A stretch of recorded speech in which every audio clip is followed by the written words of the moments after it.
राजा गाजा अब समारो मोर जवानी।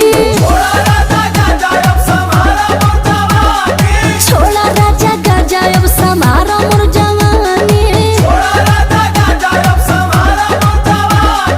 कोबले निभइबो अपन रसम खाना दानी। कोबले निभइबो अपन रसम खाना दानी।